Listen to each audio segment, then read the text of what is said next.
today's episode is one that I think, well, it really cuts right to the foundations of how we, I almost want to say, how we even think about the act of thinking.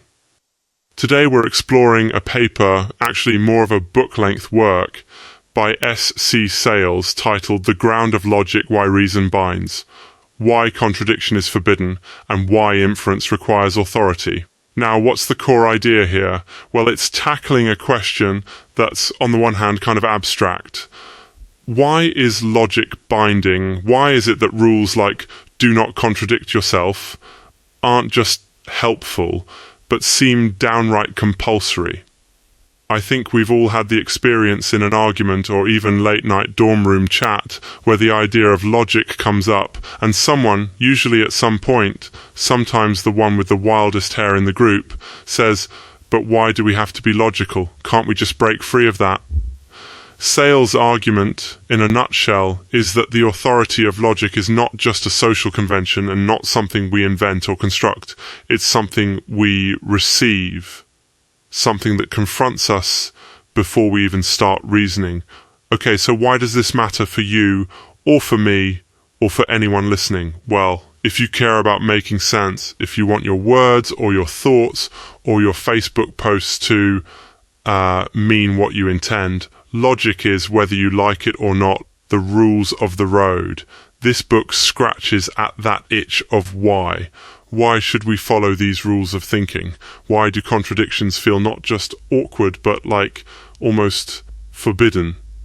Sayles sets out with a huge task. He wants to show carefully and rigorously that logic's authority can't be grounded in naturalistic, autonomous, or immanent philosophical systems. Basically, he's arguing you can't generate the rules of logic from within our own systems, cultures, or preferences. So, he explores a kind of juridical, legal as in law, dimension to logic. Gödel's incompleteness theorem makes an appearance early on as proof that any system complex enough to do arithmetic can't justify itself from within, which is honestly a wild result when you really sink into it. I mean, it's a bit like asking a judge to legally prove their own right to be a judge using their own authority.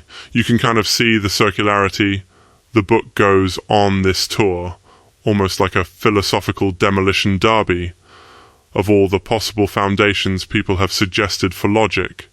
So naturalism, pragmatism, pluralism, your constructivisms, your formalisms, semantic deflationism, modal possible world stuff, computational theories, and more. The point Sayles really drives home is that none of these approaches, fun as they are in the metaphysics seminar, manage to ground the authority of logic in a way that avoids circularity. No system can just declare itself in charge. You need what he calls jurisdiction. And, crucially, that has to come from outside the system. Now, to get a little more concrete, Sayles weaves together a blend of big philosophical names. Gödel, of course, with his incompleteness results. Cornelius van Til, who's known for this idea that rational thought itself presupposes some kind of metaphysical grounding. Alvin Plantinga, whose design epistemology tries to explain how our minds track truth. And then Sayles' own twist, this thing he calls jurisdictional normativity, meaning, basically, logic compels us because there's an authority, kind of like a law that we don't get to invent. Instead of being a tool that we wield, logic becomes something that, well, wields us. So what's this all add up to? The book claims logic's authority is not floating out in the void or bubbling up from cultural consensus. No, it's an imprint of ultimate reality. Logic binds, Sayles says, because the structure of creation itself binds. Our minds and the reality our minds are fashioned to interpret both point toward the same foundational source.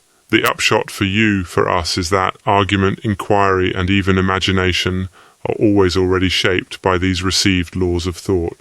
One thing I find interesting is that wherever you land on the ground of logic debate, Sayles' work is a timely nudge, maybe a shove, against intellectual complacency. If you're in a debate, if you're writing an essay, or, let's be honest, if you're just trying to make sense of your Monday morning, considering why we believe logic is binding, sharpens everything. To wrap up, what does Sayles want us to walk away with? That rationality isn't a playground of limitless invention. The limits, the laws, these aren't shackles we impose, but markers of the order in which we find ourselves. And wrestling with that, even if you end up disagreeing, it might just change, well, everything. Thanks for joining in this wild ride through the ground of logic. Big thanks to SC Sayles for offering up such a thought-provoking book.